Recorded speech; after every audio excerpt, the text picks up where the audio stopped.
So today we're going to be discussing the importance of healthy nutrition as it relates to being able to have fun when you cook with easy recipes. We're going to make a few things that are pretty easy to make, items that are easy to pack and take on the go. Next thing we're going to do is a quick salmon marinade.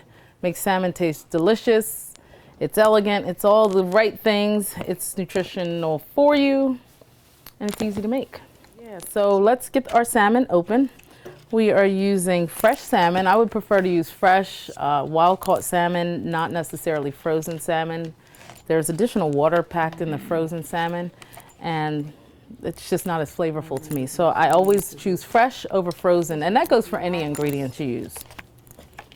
So once you get your salmon out, you can put it in here.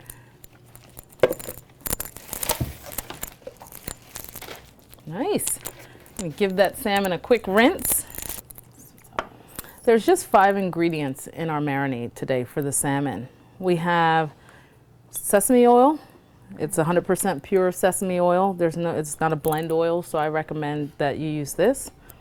Balsamic vinegar, just a plain balsamic vinegar, not a vinaigrette. There's no oil added to this because we're going to use the sesame oil as our oil. We have a gluten-free soy sauce. We're going to use that as well today. And salt and pepper. And that's it. It's as easy as that. So once you have your salmon rinsed, you're going to put it in your baking tray. We'll do 2 pieces in here, and then we'll do another piece in a different tray. So literally all you're going to do is a drizzle to coat, a drizzle to coat, another drizzle, salt and pepper. And the same thing, you're going to, give it a good crank all over. Good, nice, perfect. This is a fish that's high in good, healthy omega-3s, which is important in our diet, and also high in protein, which is good for muscle repair and muscle build. And salmon is a little tricky because if the pieces are smaller and thinner, like from the tail end of the salmon, it may take less time to cook. And if it's from the, more of the chest area, the front end of the salmon, it may take longer. So we'll see what it looks like after about 20 minutes. We don't want to overcook it because salmon is easy to dry out, so we don't want that to happen. And what you want to look for as far as it being ready to remove from the oven is a flakiness on the inside of the salmon. So piece of salmon that's easy to remove, that's flaked, as you can see there, it's just flaking off, that's done. If it was hard to kind of pull apart, then you know that it's not done, and you want to put it back in the oven for a little bit. Like I said, you don't want to overcook it, so be sure to take it out probably about 2 to 3 minutes before you believe it's actually done, so that the salmon can rest and continue to cook outside of the oven. Ideally, this is about a 6-ounce serving size piece. It should be about the size of a deck of cards, a little bit bigger than a deck of cards, so this should be about 6 ounces. Next up, our meatloaf. We're putting mushrooms in our meatloaf. All right. Because, because we need to get rid of those. They add extra protein, so what you want to do is make sure. Protein? Yeah, there's protein in mushrooms, definitely. A lot of vegan or vegetarians eat mushrooms. Yeah, so what I usually do, Sam, let me just show you. I do like this because I'm always trying to figure out the quickest way to do stuff. Cool. Then I go that way, and then I mish them back together, and then I go this way. So this is going to be your dumping ground for everything you're going to cut up and put in the meatloaf. So once you get it all cut up, let me move you over just a hair, Lisa. Once you get it all cut up, just dump it in your bowl. In our meatloaf today, we're using our leftover mushrooms from a different recipe, which is an awesome thing to do. And then next, we're going to add onion to our meatloaf. We're going to use about anywhere from 1/4 cup to 1/2 cup of the various ingredients. And we're also going to add ground chicken to our meatloaf. We're going to use a lean ground beef. We also have here a grass-fed ground beef, which is always best. I always go for grass-fed meat if possible. And then we have leftover chicken sausage here that we're going to remove from the casing and also put in our meatloaf.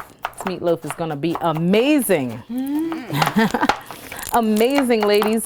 And to make sure that our meatloaf is healthy but yet tastes very delicious, we are going to remove the breadcrumbs, which are high in carbs, high in empty carbs, and we're going to use almond meal flour, which is a nut-based flour.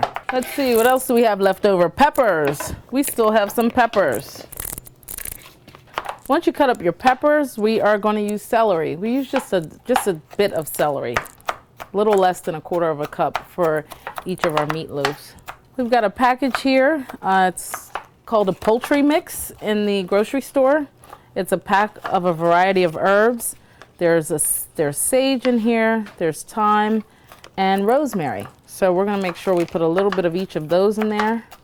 All depending on what I make or the way the rosemary looks. Like the tops of the rosemary here, I usually just pull them off and kind of chunk them up, cut them up with a knife. But once you get further down in the stalk, it's more tree-like. So you'll have to remove the needles and then you can cut it up, or you can leave it whole, depending on how much you like rosemary. So we're going to use a couple sprigs of thyme. Thyme is the same way. It's pretty tender, so you can just take a knife and cut it up. Or you can remove it from its stems. Either way. Okay. Yep. Cool.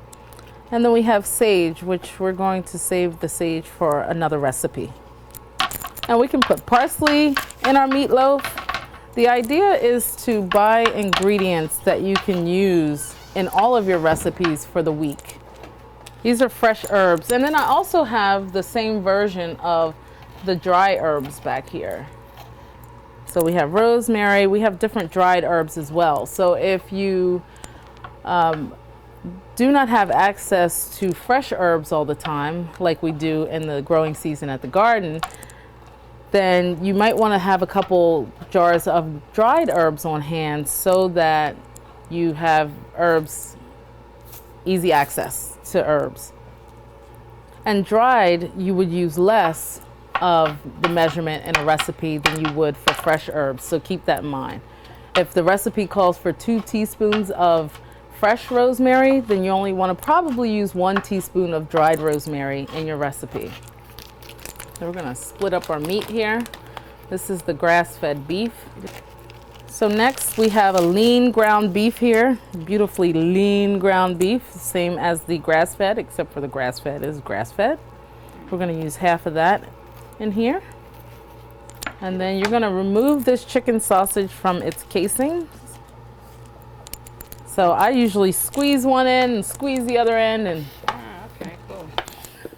Just squeeze it. just squeeze it. And then our last meat we're going to use is ground chicken. I like the various flavors from the different style meats. So do you necessarily have to use grass-fed beef? Probably not. You can probably just use the lean ground beef and ground chicken and stop right there.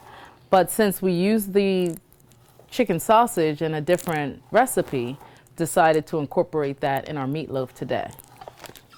We're going to use about half in here, and half of that's going to go in here. And now we're going to add our dry ingredients. So we're going to add our salt and pepper, so each of you go for that. We're going to use today garlic powder and onion powder.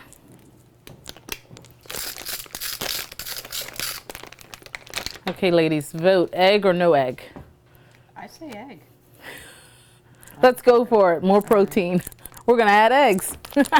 Okay, so any type of spiciness. Let's see what we have. We have here chipotle chili. We added black pepper, of course. We have chili powder, if you'd like. Not necessarily a fan of adding that to my meatloaf, but then I also have cloves, which cloves adds a very savory taste to a meatloaf, which most people don't put in there, but I love it. So if you want to try that, it's something different. Lightly. Yes, you want to go light because it can be a little bit too much if you go too heavy. And then we're going to add the almond meal flour. We're going to add about 1/4 cup, not much. And that's going to take the place of our breadcrumbs. So we've got almond meal flour, which has very low carbohydrate, but it also has a high amount of protein in it. We're going to put 1 egg in each. All right, so now once that's done, you are going to mix. This is the fun part. We're gonna get our hands a little dirty. Gonna make sure you get the meats equally distributed so you don't have a chunk of sausage and a chunk of lean meat, but you want it all mixed together. Get the vegetables mixed in there really good. And the idea behind making meatloaf is that it's an easy way to get in a high amount of protein, and it's easy to carry. It can be eaten for lunch, or it can be enjoyed for dinner. And we are going to make personal size loaf pans, which makes it that much easier. Yeah, so we'll make it in the loaf pan. You can either cover this in foil, or you can put it in a bowl, slice it up and put it in a bowl. The other prepared meatloaves can go in the freezer. If you're not ready to eat them yet, put them in the freezer.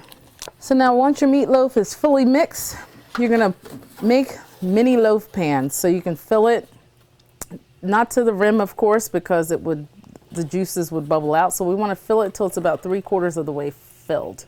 Okay. You can shape it up like a meatloaf a little bit. Just kind of press the meat down on the edges. Oh, I got it. And make it nice and flat. Cool. And you can always go more or less vegetables with the meatloaf so as to still keep it in the easy category. You can use one meat as an alternative. As I said before, you can use dried herbs in the place of fresh herbs, because we want to make sure that for those of you who are just starting out and new to healthier eating, we want to make it easy. So if you want to buy the dried herbs, go for the dried herbs. They're still equally delicious.